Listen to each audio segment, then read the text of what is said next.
Ramirez, what happened here? Chief, Covenant, they came out of nowhere. We were ambushed. It's bad, Chief. Hang in there, soldier. We'll get you patched up. Where's the rest of your squad? They're scattered. Covenant got them. But Captain Rogers, she's still holding out. Took a group to the control room. Good. We'll find her. You rest here, Ramirez. We'll handle the Covenant. Thanks, Chief. Kick their asses for me.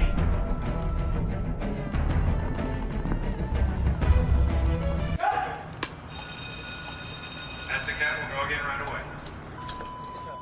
End scene. So what do we think? I think we got new careers ahead of us. That was actually I just had to pull away while I chuckled a little bit. I can't stay in character.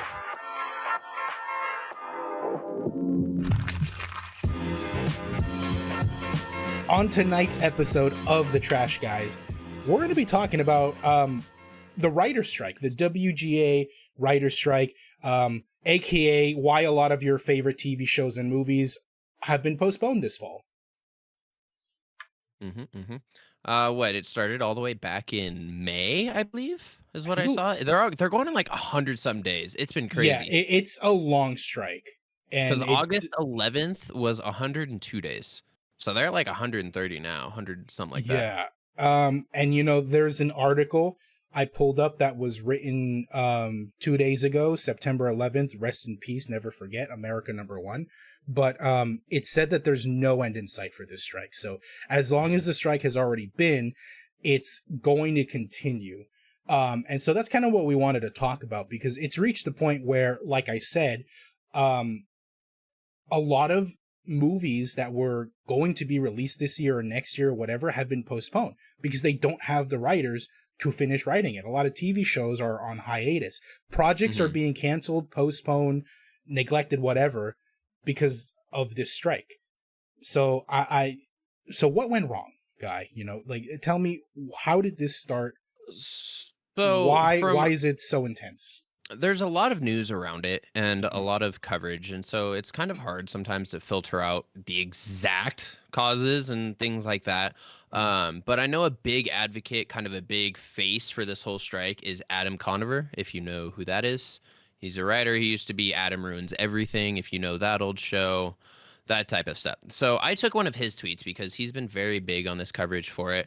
And he actually tweeted that we propose that comedy, variety, and daytime writers on streaming platforms such as Netflix, Apple, what other ones we got? Peacock, HBO. those types of HBO, like those types of people, things you can stream, rather want to have the same pay and protections as writers on TV. So people who do weekly TV shows, those types of things.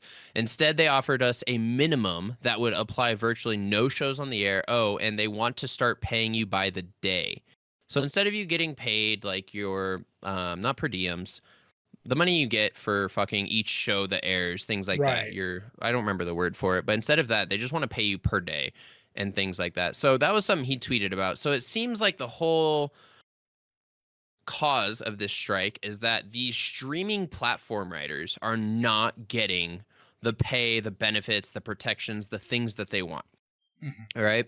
And I had it before I just scrolled down to that tweet. There was a rough estimate about what it would cost these companies per year to do what the writers are asking for. And it compared it to the amount that they spend on other things, and I'll find that in just a second. Oh, sorry. Whoa. I was trying to hold in that sneeze for like 30 seconds. I'm like, don't sneeze. Banana. I didn't mean to ruin your... You're okay. Continue. However, before I talk about what they're asking for, I want to talk about what they're getting. So right here, staff writers, the lowest paid roles typically work an average of 29 weeks on a network show. 29 weeks out of the 52 years. 52 weeks. That's 52 years. Okay. That's more than or half, on average, a network show for $131,000 annually. Or an average of 20 weeks on streaming show for $90,000 annually. For a writer producer, the figure is $6,967 per week. So these fuckers are already making six figures. Yeah. Okay.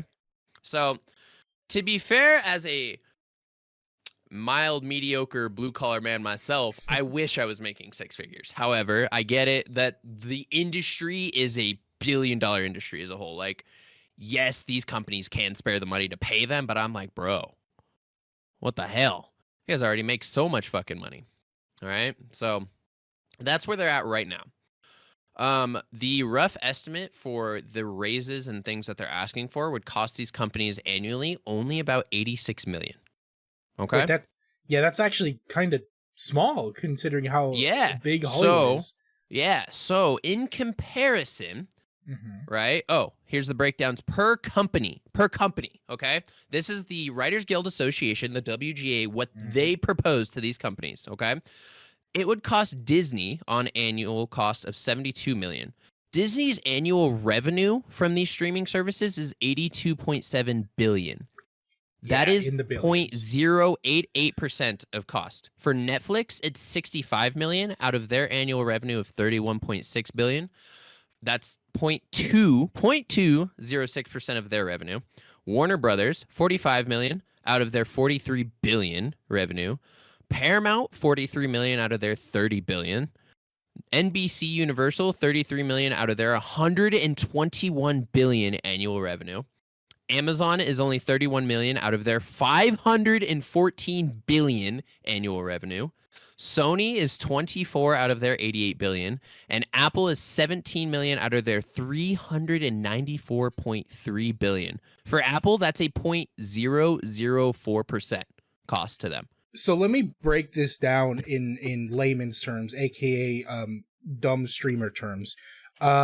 Basically, this is people asking mega billion-dollar corps, please spare just a crumb of revenue, just a little bit of crumb, a little bit more, sir, please, so to feed my family. And they're like, yeah, but it's $1 million and we can't part with that. And then it's Keep in like, mind at the same time, CEOs and other high-end business people are getting fucking bonuses and raises and incentives. And what was that number that you gave me first for Disney? Like, what percentage of their revenue is that? It was like 0.08? 0.088. 0.088. So I just got a new job, right? I'm going to calculate my very rough estimate of how much I'd be making annually and then multiply that by that 0.0.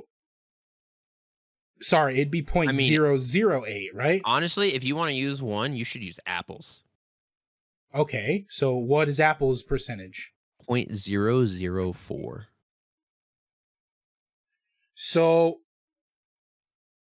for me, that'd be like $120 For a year. for a whole year. For a year. I would have to pay one time a year $120, and everybody that works for me would like be so much better off. Now, that's essentially what this boils down to. And keep in mind, it wouldn't even be so. Like, I think the number of writers on the strike is up to somewhere in like the 12,000 now. Like, there's a lot of writers in this strike in this little picket line going on. They've kept growing and people. That's kept from running. all these companies, right? So that's not even going to be 12,000 Apple employees. It might be 2,000 Apple employees. So you have to split that mediocre $120 to 2,000 employees, like equivalent, obviously, from your pay number that you gave. Like, that comes down to nothing. But that's still like better than what they're getting now, which is the crazy part. Exactly. It's like, you guys, like, and to even put the nail in the hammer on how bad these companies are, this has been going on since May. The company has not given a counter offer. Like, they've given one single counter offer. It's been going on since May. They didn't give a counter offer until August 11th, and they have not given another offer since. Yeah, because their offer that they gave was so shit. Their one counter offer sucked. And what was like, I don't know. It just feels that the studio execs are so out of touch with what their employees need. I mean, we were talking about how like, oh my God, they're making so much money already. You also have to consider that for somebody to work in Hollywood, they need to be living in Hollywood, or at least nearby, right? Somewhere in LA. Let me tell you, as a Southern California native, right? It's fucking expensive down here. You need every cent you can get. All right? It is not cheap to be able to live in LA. And so I think that what these writers are fighting for essentially a marginal increase in pay across the board, which every media conglomerate can easily afford, is pretty reasonable.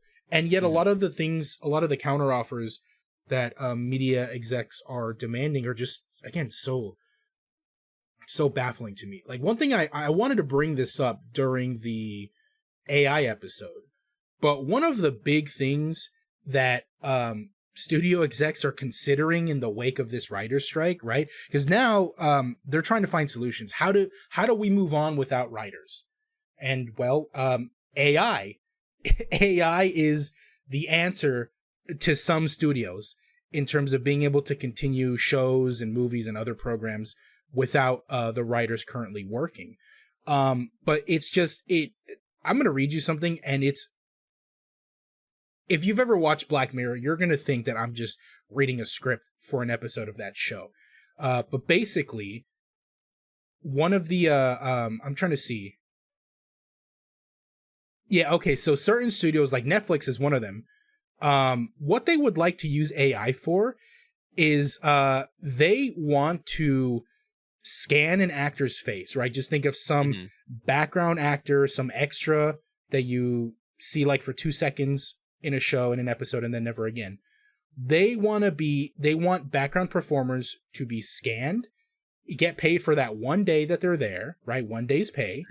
And then the company that does the scan owns their face for eternity and can just use their likeness and like in perpetuity without ever paying any kind of royalties to the person whose face was scanned. That's the word. Royalties. Thank you. All right, continue. Sorry. But yeah, like that's what they want to do. They want to just be able to be like, yeah, here's $200. We now own your face forever. Even after you die, the power of AI will continue making a background character in the shows that we make, which is just like baffling to me, you know? I mean, wasn't it you that told me about the AI that makes entire like South Park episodes? You just give it a little information, or did I just see that on TikTok? I think you saw that on TikTok, because I think that happened after we did our AI episode. But like, yeah, I mean, we talked about ChatGPT. ChatGPT is now a tool that a lot of studios are like gonna start investing in, or have invested in already, because hey, if you can't get writers to write your shows, maybe the AI program, you train it on the scripts of episodes you've already done, and maybe it can shit out some new episode for God. What TV shows are airing? I'm not a TV guy. But, So on that note, since you weren't the one that told me, have you heard about that South Park like engine that they made? It's really good. It's scarily good. They will put in just a little bit of like what they want the outline of the episode to prompt, be. Yeah. It will fucking generate new characters. It'll animate it all. It'll do the voice line. It'll do literally everything from just a little bit of information and be like, bam, here's an entire fucking South Park episode. New characters, old characters, whatever. Like, it makes it fucking work. And it's like, holy shit. Yeah. So like, you're right, and I did see the video breakdown of it. It almost looks like a Sims game, the way the program works. Like, it has an entire map of South Park, and it has different like characters kind of constantly moving around, interacting with each other, and the AI chooses almost like if it had different camera setups, what scenes and what characters to focus on. And it's really uncanny, but it's like it could work with some tweaking, it could, pun slightly intended, but it could work. And well, I mean, yeah. Go ahead. No, I was going to say, like, just to kind of drive the point home at how much AI is now becoming a viable option for these studios in the wake of them losing their writers. Netflix has a job listing for an AI product manager. I want you to guess what the salary is for this posting. Want me to guess? Yes. What do you think Netflix is willing to pay for an AI product manager? Annual salary. I'm gonna highball this. Oh, this is highballing to me, just thinking that they might be desperate. 366K. That's your highball answer? I don't know. Like, I feel like that's higher. It's higher. 600? Keep going. 800. Keep going. No way. They're not offering a mil annually. No, but it's No 900,000. way. 900K Jesus a year for an AI product manager.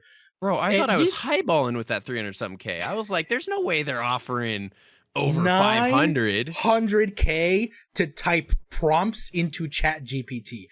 That's wild. Like, it tells me that, one, they're really desperate for some solution, because they, you know, they're not going to, they don't see this strike ending. So they're desperate for a solution so they can continue to put out programming, because that's their entire business model. But two, it also shows they don't fucking know what they're talking about. These studios want to invest in AI technology to replace writers, but they don't fucking know how it works.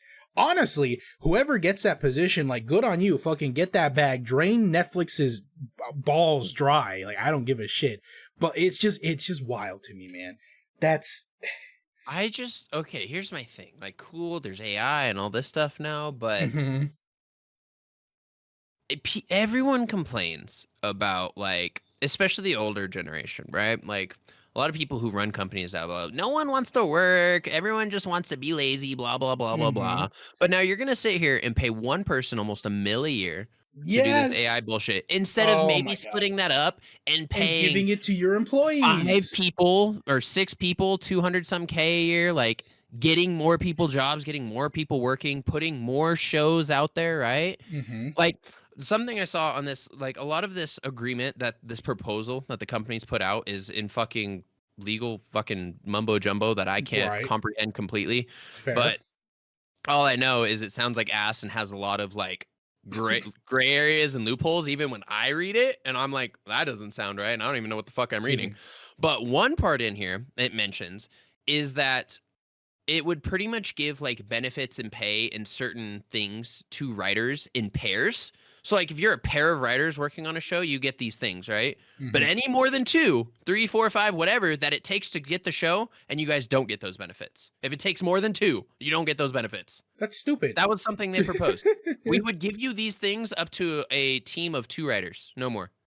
Do you know how many, like, shows have a bunch of writers' names in the opening credits? Because, like, a lot of like weekly syndicated shows are, like, the reason they're able to get out episodes so quickly is because different episodes are written by different writers. You always see at the okay, so you watch a TV show, they have the cold or hot opening, whatever, then boom, title sequence, they play the opener, theme song, whatever, boom, created by whoever. Then first shot after, you always see written by, and then that's the episode writer. And if you watch the same show, look at that exact moment, you'll see different names in different episodes, because different people will write different episodes at the same time so that they can get all of that produced in a timely manner.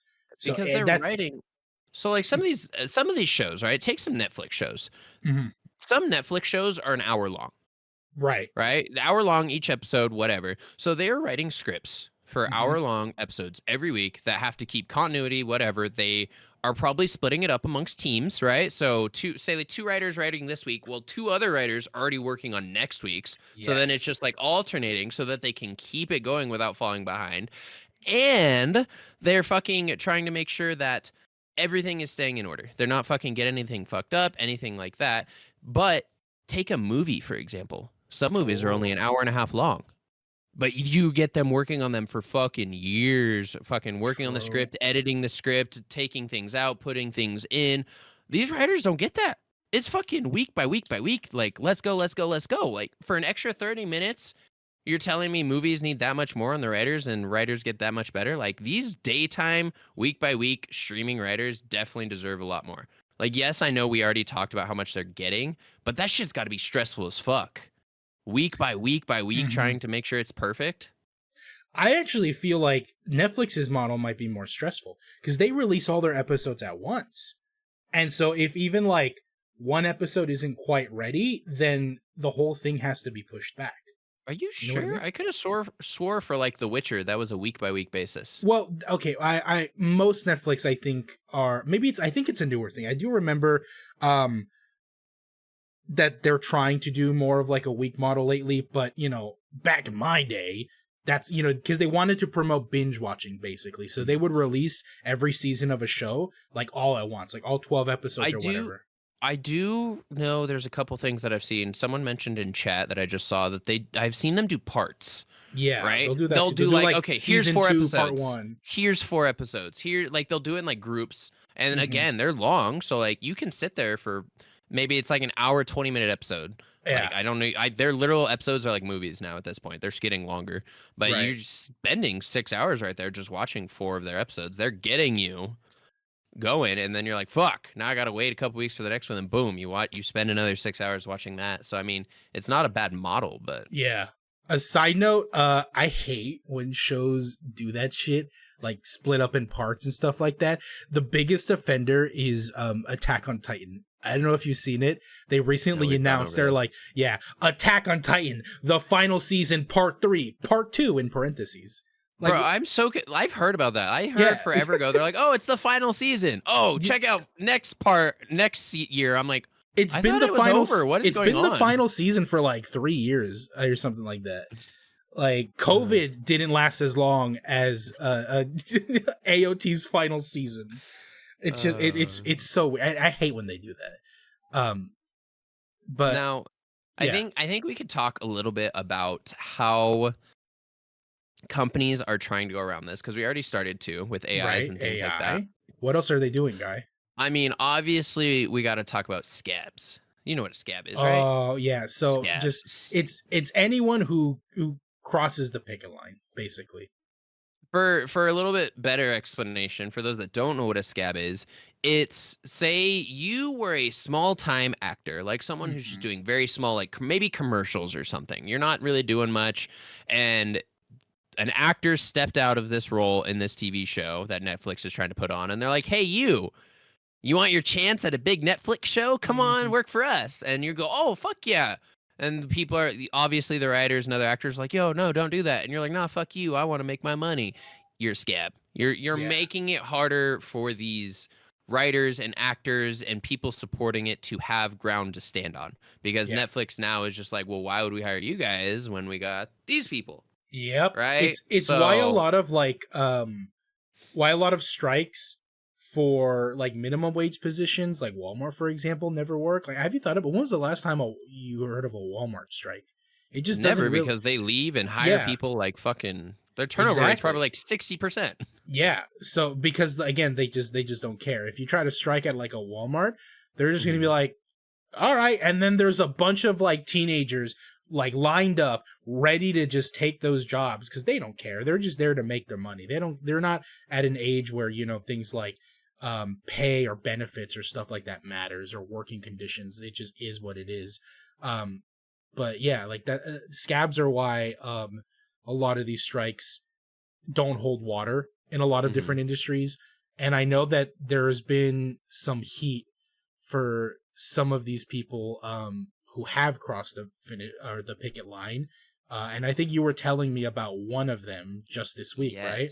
Yes. So 2 days ago, I believe was 2 days ago. Let's see, September 11th. Yep, September 11th. Never forget. Never forget. Drew Barrymore announced that she would be bringing back her talk show. I didn't even know she was doing a talk show. For those of you that don't know, Drew Barrymore, probably or at least to me, I know her from fucking 50 First Dates with Adam Sandler. Who the fuck knows what else she's in? But apparently she stepped away. She says she stepped away from acting in movies and TV shows because she found her passion in talk shows and hosting shows, things like that. Yep. And then originally she was with the writers. She was with the union. She stopped doing her show, whatever. And then 2 days ago announced, you know what? We are bringing it back. I'm moving on. She comes up with, I'm not going to go into all this stuff, but she comes up with all these reasons, excuses of why she's doing it.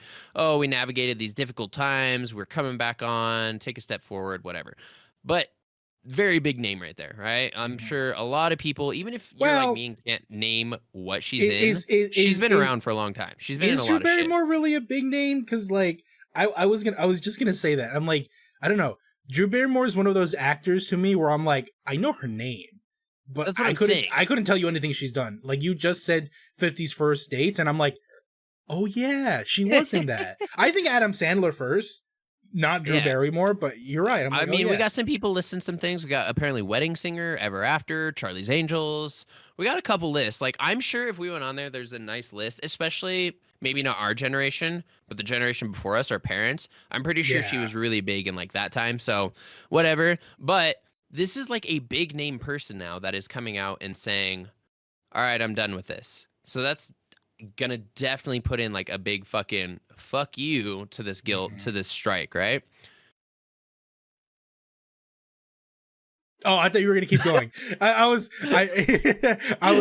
when you said was like- right, I thought it was just like a I was confirmation. asking. You were Like, this asking kind me. of put it big there, like right, and I Yeah. like looking at you. I'm like, We're Hello? professionals here. balls in your court. Wrong interpretation of right. Because I say right sometimes when I don't expect maybe it's a California thing, right? Like that. I just did it. I'm just like, I wasn't expecting a response. Anyway, yes. It's really, really bad that Drew Barrymore is doing this. Oh, I was trying to let you lead in because I remember you had mentioned something about a Fox News talk show person. Yes. So I was trying to like. I We're not allowed to take misunderstood a the week cue. off. We're not allowed to take a week off. I misunderstood the cue, but yeah, we did want to lead into another scab that has just come out literally a couple hours before this show started. Comedian, and I say this in like big quotes, comedian Bill Maher announced that his political talk show Real Time with Bill Maher is going to come back to the air. But they're going to do it without writers, which is like weird. And again, that kind of goes back to what we were talking about earlier about studios looking for alternatives to the writers. I'm reading this article about Bill Maher's show coming back, and I don't see anything about how they're going to do that. So the show's coming back, but without writers. Like, okay, what does that mean? You know, his explanation was that there's more to a show than just the writers, which is true. You know, you have a lot of the tech people, the camera people, producers, live video editors. There is more than just writers that make a show and a film work. And so his kind of like defense of him coming back, of him crossing the picket line, is, hey, like, I agree with your guys' concerns with the WGA, but there are all these other people you're forgetting about. They need to get paid too. You know, they need to support their family. So I got to do this show for them. So they have a job so they can get paid, right? And so I kind of wanted to know, like, what do you think about that? Because that's probably, like, I would say, as much as I don't like Bill Maher, probably the most well-rounded and level-headed response to sort of, like, continuing on. Because that is true. In this whole talk between WGA, the writers, and the studios, you know, all the big ones we mentioned, Disney, Netflix, etc., we have kind of forgotten about the rest of the team. So what are your thoughts on that? So I guess the problem that I see is that while it does make sense, I find it like a pyramid, right? You have the face of the show, right? Sits at the top of the pyramid, and then you maybe have like the equipment people, and then you have some producers, the financial people, but then under it all, it'd be maybe floppable between like the financial people and the writers. Those main groups are what make the show doable. Yeah, If so you feel don't have like the face of the show probably shows up the day before to read the script, rehearse it, practice it, whatever it is, and be like, all right, cool. Thanks, guys. I'll see you tomorrow.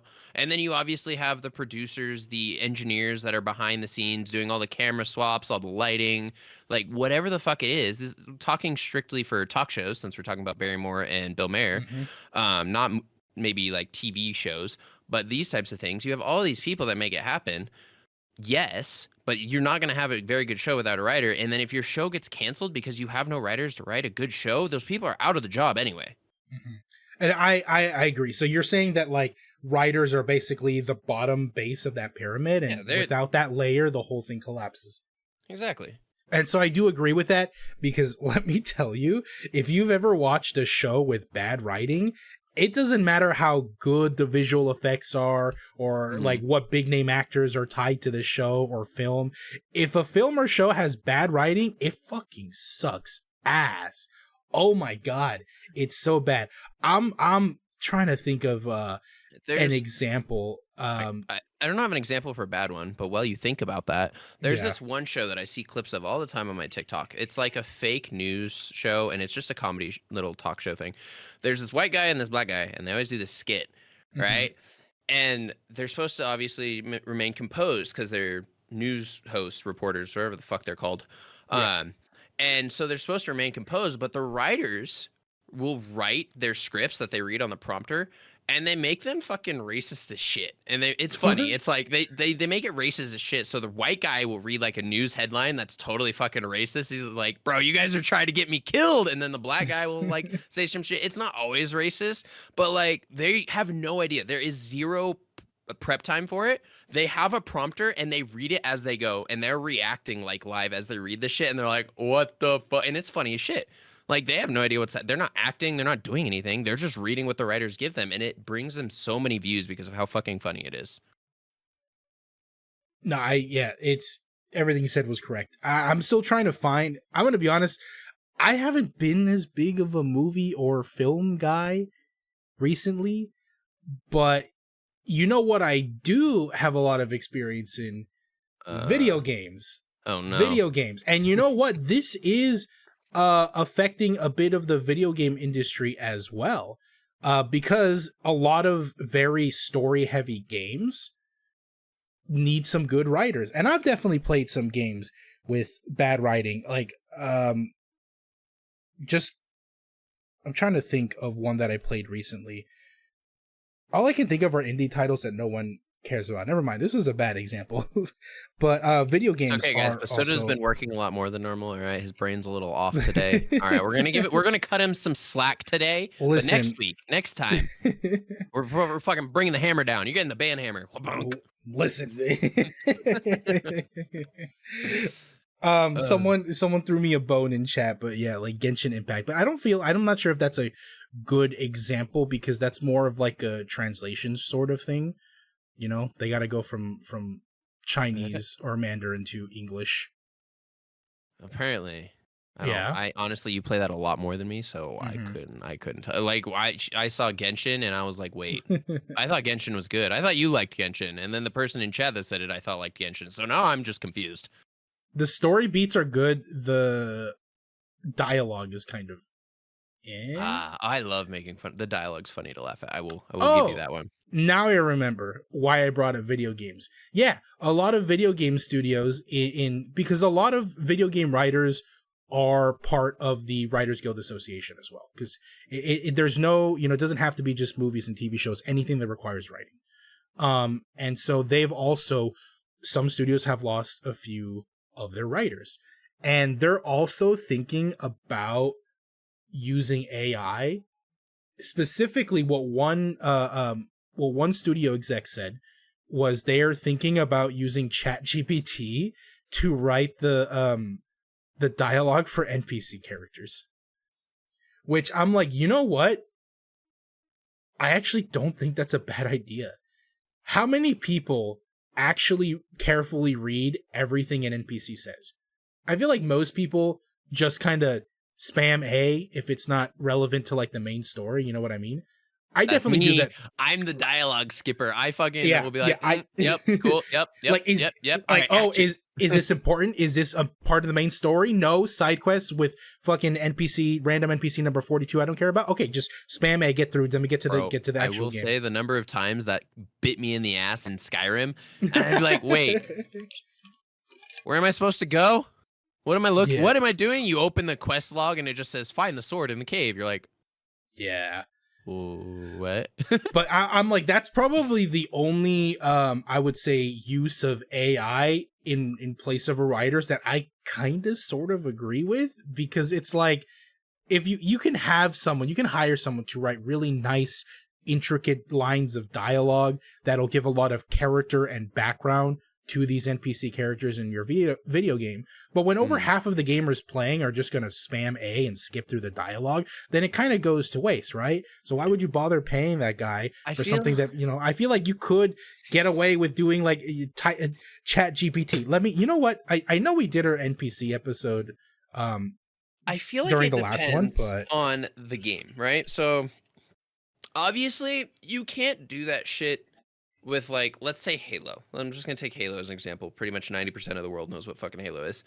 Like, because there's so much lore and story and stuff behind it, if it was done half-assed, you never would have gotten the audience throughout all of the Halo games that they did. Right? So many of the people were dedicated to that game because of the great lore, because of the great storylines behind it, because of how well it was all written, and people just loved everything about it. The overall game itself was, I'd say, A or B tier, but like the lore and some of the animations and the writing behind it, the voice acting that brought those voice lines to life was really like, it was very well done outside of just the game. Like the game, the shooting, the gameplay, all of that was very well done. Plus the writing, the acting, the voices, the music. Like, it was just an overall masterpiece with Master Chief. So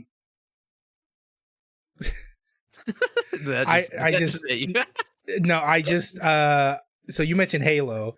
I just asked Chat GPT to write me dialogue for an NPC in a Halo game. Okay. Do you want to act this out, and maybe we'll prove you act it. No, there's two characters. You can be Master Chief if you want. Oh my God. Let me send you. We're not good at acting, though. That doesn't matter. We're not getting paid to be acting. We're not getting paid. Listen. Let me see if I can convince you. We were talking about Drew Barrymore and Bill Maher earlier about their like TV shows, right? Would you consider those two actors for their talk shows? That's a talk show, right? But would you consider them actors? Drew was. Okay, good enough. Here's what the conclusion I've come to is that daytime talk show television is just the boomer version of podcasts. Fair. And so I think we have some acting chops. Who knows? You might surprise yourself. Give it to me. We'll do a couple lines. Oh, you sent it. Okay. Yeah, there it is. Like I said, it's a 2-person dialogue. I'll be the NPC. I'll be Private Ramirez. Okay, that's the name they gave. But you can be Master Chief. To all of our listeners and viewers, I'm going to set the scene for you. Okay. Interior, Forerunner facility, dimly lit corridor. The player character, Master Chief, approaches a wounded UNSC soldier named Private Ramirez, who is leaning against a wall. The sound of distant gunfire echoes through the corridor. Ramirez, what happened here? Chief, Covenant! They came out of nowhere. We were ambushed. It's bad, Chief. Hang in there, soldier. We'll get you patched up. Where's the rest of your squad? They're scattered. Covenant got them. But Captain Rogers, she's still holding out. Took a group to the control room. Good. We'll find her. You rest here, Ramirez. We'll handle the Covenant. Master Chief moves on, leaving Private Ramirez to recover. Thanks, Chief. Kick their asses for me. The player continues through the dimly lit corridor, ready to face the Covenant threat and rescue Captain Rogers. End scene. So what do we think? I think we got new careers ahead of us. That was actually I just had to pull away while I chuckled a little bit. I can't stay in character. Right. So that was the litmus test, essentially. Could AI replace writers, at least for video game dialogue? Maybe. That wasn't too bad. I know Halo, but I'm not like super into the lore, so I don't know how you're more experienced with it than I am. Was that something you could reasonably see in a Halo game? No. Master Chief doesn't really interact with people too much. He just likes to do his own shit and fuck shit up. He might have some questions and be like, fair enough. All right, well, good luck, Ramirez. I'm gonna go kick some ass. All right, fair enough, fair enough. I'd be lucky. I was gonna do Skyrim until you mentioned Halo, so that could have been. I wanted to attempt my Master Chief's voice, but I did not want to disgrace him at all, especially since I knew I wasn't gonna be able to stay in character. I was like, Okay, that's fine. I'll edit it in post. That'll be our YouTube opener. Just us acting out that scene. start scene. Right, there you go. This is why we need writers. This is And why we good need actors. writers. Exactly. So there you go. Could we have done a better job if the script was written by a human? I don't know. I think at that point it would be a limitation on our acting ability. But again, good writing is just one facet of like a good product. And there are definitely examples. I just can't think of it right now because I'm really tired. But there are definitely examples out there of movies with big name actors and like beautiful set designs, great costume makeup, and like great visual effects. But then the writing is just really poor, and it kind of takes you out of the film when you're realizing that because that's what it is every single thing that is spoken, everything that you see, right? That script that we read, you opened up with a scene setting, right? The whole interior thing and whatnot. That has to be written. Everything about the scene, the dialogue, the characters, what they're doing, all has to be written. No one has any idea of the direction of the show except for the writers. It's like they're writing a book, right? When an author writes a book, they have to be able to tell a story, give you visual descriptions. That way you can kind of let your imagination roam free. Descriptions of characters, dialogue, action scenes, whatever type of book it is, has to all be written in words. Otherwise, the book does not work. If people's imagination cannot imagination activate. Like, if it doesn't go, people don't like the book. And it's the same for a story, because if you don't write something clearly that I can now give to my visual producer to work on the scenes or get the props ready or whatever, then it doesn't matter how good the acting is. I'm going to look at a show and be like, is that a piece of styrofoam? Is that a styrofoam tree? Like, you know what I'm saying? Like, if the vision does not match with the whole team, like I mentioned earlier, starts with the writers. They give it, and now everyone has to come together on this one vision. If it's not there, it's not there, and it sucks. It all starts from the writing. True. And to really just drive this point home, whenever you think of the roles required, like that people have to take on to make a film, what would you say of all the cast, crew, whatever, is the most important position? Or what do you think most people would say? Actors, actresses, the faces. I would say the director. I think most people would be like, yeah, the director is the most important person, which is true to an extent. But a lot of people don't know what a director's job is. A lot of people think the director is like, okay, you're going to conduct the scene, which is true, but there's a precedent for that. And that's the writer. The job of a director is to take the vision of the writer and make it a reality. You're absolutely correct that every piece of media that you see starts with writers.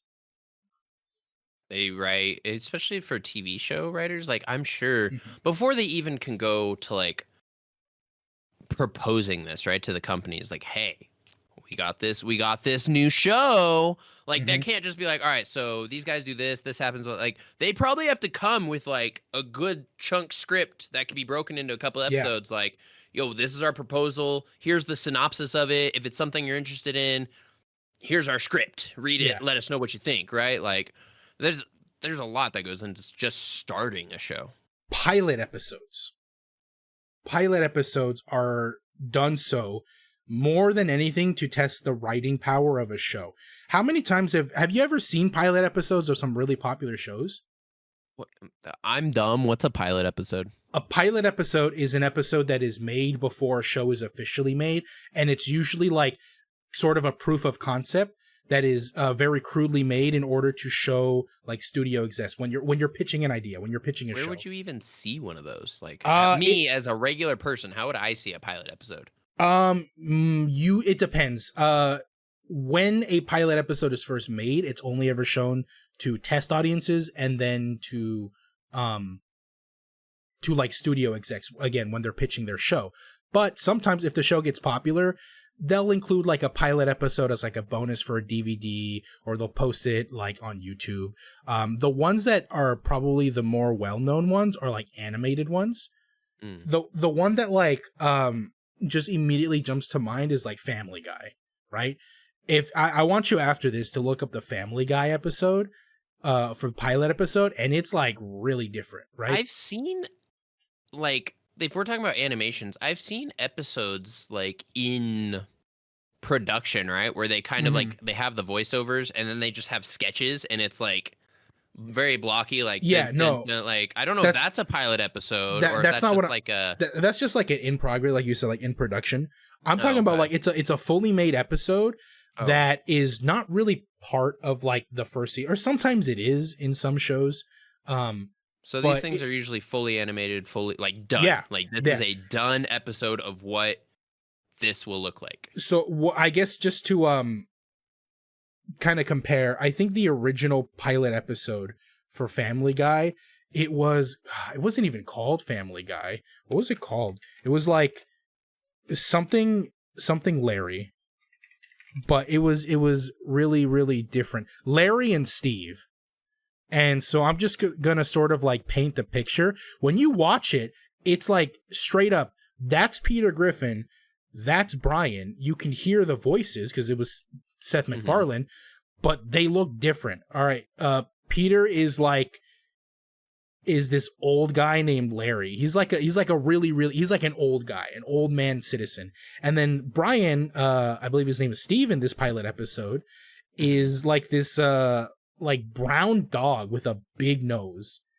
It's just, let me send you an image so you can see, if you want to put it up on for the stream to see, for them to follow along. But this is Family Guy in its earliest iteration. It was called Larry and Steve. Oh, I will go ahead and put that up there. Yeah, the pilot episode is available on YouTube. You can watch it right after this podcast episode, and you'll be like, this feels familiar. The voices sound exactly like Peter and Brian, and a lot of the slapstick humor is reminiscent of like early Family Guy seasons. There you go, guys. There you go. That's the Larry and Steve. Image. Larry and Steve. They even got like the white collar. So you can that see almost looks like Scooby-Doo. That literally looks like fucking Scooby-Doo. Yeah. Yeah, so like I said, so that's kind of what a pilot episode is. They often look very different from what the main show would actually become, because the point is just sort of the writing, right? And again, that's what this all comes back to, is the strength of writing and how important it is for any kind of film, TV show, any sort of entertainment product. You want to do a pilot episode to see if, for example, for a comedy, are you funny? That's the simplest way to put it. If you're writing a comedy show, are you funny? Are the things you're writing funny? Are the jokes you make landing? And you want to really, really emphasize that with the writing. That's why they show it to test audiences to see if they laugh. Then they show it to the studio execs and saying, hey, do you like this? I can write a lot more episodes. You give me a team of animators, character designers, whatever, and we can make this a proper show. But it is always, always the writer that pitches the idea. It is almost never anybody else that like pitches an idea to a studio, right? It's never character designers, animators, costume designers, set builders, audio guys. It's never any of them. It's always the writer saying, hey, Mr. TV executive with a bunch of money that works for a big name network, I have an idea. Here's a script. Oh, what's that? You want to see it? Sure. Let me pay some people off Fiverr or whatever and just get them to just crudely make the show so it's watchable, but you're paying attention to the writing of it all. And so it all starts with writing. That's the very basic building block of pretty much every piece of media you've ever watched. Everything at one point was just a script, and then maybe a pilot episode, and then maybe it evolved into a show that you love. And I think on that note, just as kind of to wrap it up, we cannot drive it home enough that these writers are important.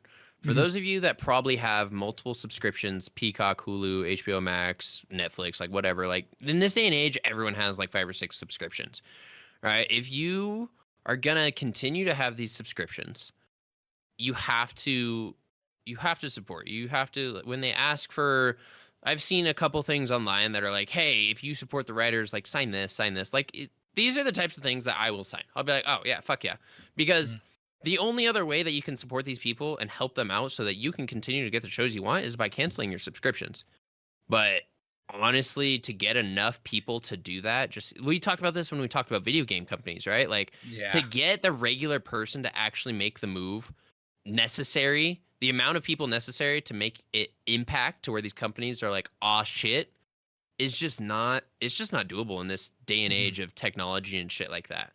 So I was gonna say, like, I'm curious to see how much longer that will, because you're correct, but I want to see how much longer it's gonna hold true, because as we kind of mentioned at the beginning, we're reaching a point where the strike has gone on long enough that projects are being canceled or postponed, right? Just off the top of my head, Deadpool 3 was slated for release next year, like spring or summer release next year. It's now just been postponed indefinitely. They got no clue when they're going to be able to finish the movie, because the movie wasn't even like finished. It wasn't even being finished written yet. And so, you know, everyone's like, where's my Ryan Reynolds? I want my Ryan Reynolds 3 movie. And they're just not going to get it. And Ryan Reynolds is ending with the writers, just saying. He's like, nah, fucking good for them. Go ahead. Real stand-up guy. But yeah, so people, it's hard to get people to give up like their subscriptions and stuff. But what about when there's nothing new to watch? Because that's where we're headed, right? A lot of these projects, a severe number of them are being affected by the strike. And because like you said, a lot of shows and stuff were made like well in advance. So, you know, Barbie, Oppenheimer, the whole Barbenheimer phenomenon, great films, by the way. They came out this summer in the middle of the strike, but they were done like ages ago. So towards the end of this year, projects that are not going to be able to meet these deadlines, we're going to be hearing about a lot more cancellations for shows and stuff in the future.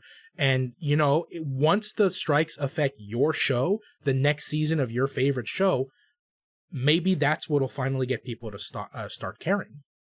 I mean, I'm going to use Netflix as an example, especially because, to be frank, Netflix has really swapped over the past 5-6 years, I want to say, to a lot of Netflix originals. Yes. Like everything they not everything, a majority of what they show now, they're slowly shifting to stuff they've created so they can keep 100% of the profits, keep it like within the company, whatever. A shit ton of Netflix original shows that I've watched are just absolute ass. Yeah. Right? They greenlit anything. They greenlit everything. We're not going to get new shit for me to try and be interested, because I try and give them, like, I like what they're doing. I like that they're like, yo, we're trying to come up with original stuff. A lot of their shows are just fucking ass. So if you're not giving me anything original or new for me to at least give a shot, and you're just putting all this old shit out here that I've already looked at and be like, that's fucking ass, I'm not going to watch it. Yeah. Maybe there's like a handful of animes that are Netflix exclusive. That's not worth my time. I'm sorry. I have lots of other anime I can watch, you know? Too much. Like, if that's the path Netflix is going to take and they want to stick to this road, they better pay their fucking writers. It is hard to write original shit. There's so much stuff in the world, and movies, shows, whatever. Like, it is really hard to be original. Like, you can watch a show and be like, wait, that kind of similar to that. A little bit. Like... Even as streamers, we struggle with this. It's hard to come up with original content. I think a phrase that a lot of streamers use is, there's no new or no original content anymore. Everything is just a different version of something someone else has already done. You know, I follow Ludwig's strategy of yoink and twist to the T. All right. I take every other big streamer's idea, I downscale it, and I make it fit for my small audience. And it works. It's because it works. These content keeps getting regurgitated because it works. And the same thing's happening with like movies and stuff. Why do you think we've had so many sequels and prequels and reboots like in the past 10 years, right? Disney Snow White reboot got canceled because of woke culture. Yeah. Pixar. I mean, God, dude, they're making Toy Story 5. No What? shot, really? Yes. Yeah, I yeah. didn't know You can. that. There's like I'm so over that now. I was we so happy with the ending of Toy Story 3. I was like, what a good ending to like my childhood movies. And then and then 4 they came out and I made. was like, We didn't need nah, that. They're gonna it's, keep, but it's okay. yeah. So there are like no new original ideas because it's very hard as a writer to come up with something, and I know that personally because basura fact. But before I dropped out of college, I was studying to become a writer. There is a universe where I finished Could my have been in this degree picket line. and I would have been one of those writers that were currently striking. There is a universe out there. So, unfortunately, someone is excited for the Valorant movie. Yeah, that's going to be delayed. Sorry. It's not coming out. If this strike keeps going, it ain't coming out in 2025. But yeah, so I can personally attest to the struggle of sitting there and trying to come up with an idea. And just to give you like a personal example, so one of my favorite classes that I took while going for this degree was it was just straight up a workshop class. The entire semester was you show up, you sit in a chair for like 3 hours, and the entire 3 hours you're workshopping. You're writing your script by hand, you're talking to the other students who are working on their own scripts, and you're just working on your idea, right? We do that for a few weeks, and then we present our scripts. And we did scripts for short films. So like roughly 10, 15-page scripts, right? Nothing crazy, nothing too long. That was the entire class. It was just show up, work on a script for a few weeks, present it, and then do it again. And I think we got through like 3 scripts throughout the whole semester. Were these like did you do any video editing or anything, or just read the script? No, it was just the script. And then we would give scripts to people in our class to sort of act out, kind of like we just did with the Halo thing. It was really fun. Okay. It was a really fun class. But the point I'm trying to make is on the day we presented our script, a lot of people wanted to go first. Usually when it's presentation day at school, you're like, I don't want to go first. I don't want to go last, but I'll go like second, third. Nobody wants to go first. In this class, everybody wanted to go first. Do you know why? Because almost every single time there were a few scripts that were very similar to each other. There were a few ideas that people happened to have at the same time because creativity is hard. Mm-hmm. And so everybody wanted to go first because they didn't want their script to be the one that's like, wait a minute, that other student had like a similar script. You know what I mean? Like, it's just kind of like, it's hard. It's hard to write. It's hard to especially when good in original order to ideas. write a good anything, you have to follow like almost like a set prompt. Like I learned about this in English class in college. Like it's the hero's something, right? It's like how the hero starts, they grow, they learn something, whatever. Like there's like this path that in order to write a good story, almost every story follows. It's just the details in the story kind of vary, right? I know what you're talking about. But they all have this fucking, I don't remember what it is. It was fucking 10 years ago, but do you want me to just get like super film nerdy on you? I know exactly what you're talking about. Yeah. All right, this is where we lose our viewers because I'm about this is what I went to college for. Don't by need the to go way. into detail. I just want to know what the thing is. It's called the 7 basic plots. Yeah, and it basically every single piece of media, every single story, every show, every film, every game can be boiled down to 7 kinds of plots. And I'll just briefly list what they are. But there's Overcoming the Monster, Rags to Riches, The Quest, Voyage and Return, Comedy, Tragedy, and Rebirth. And like just for I'm reading the Wikipedia article for this, but there's like big films and shows that are listed as examples for like each of these plots, right? Like we'll just do Overcoming the Monster for the first one. The examples they gave were Star Wars, Harry Potter, Jaws, and Naruto. You wouldn't think that on the surface any of those films had anything to do with one another, but when you boil down the writing to its bare essentials, bare bones, Mm-hmm. It's a story about a protagonist that sets out to defeat some sort of antagonistic force that threatens the protagonist or their homeland. Yep. And that's what it is, you know? Naruto with, at least the early seasons, it was like Orochimaru, right? Harry Potter and Voldemort. In Star Wars, it was Luke Skywalker, Darth Vader. Jaws, it was Jaws. the whole town versus Jaws. But that's what it is.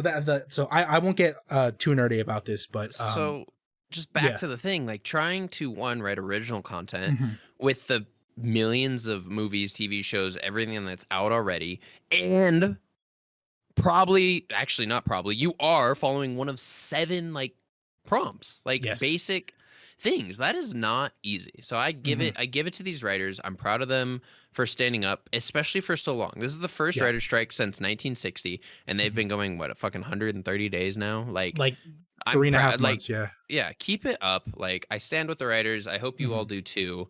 But I just really hope this goes the way I'd like it to go, because hopefully when they come back, if they get what they want, there's a little bit more positive mindset and a little bit more positive creativity to like produce really good writing for shows and things like that, and we get better content in the future is my Yes. hope. I mean, obviously that's a long ways away depending on how things go, but we shall Yeah. see. Yeah, remember, when your shows start to get canceled, remember why it's happening and that there are people behind those shows that are fighting for better treatment so they can continue to bring you the shows and movies you love. It's like you guys want better treatment at some of your jobs, like everyone Mhm. does. So Yeah. your daily entertainment is not that important at the moment.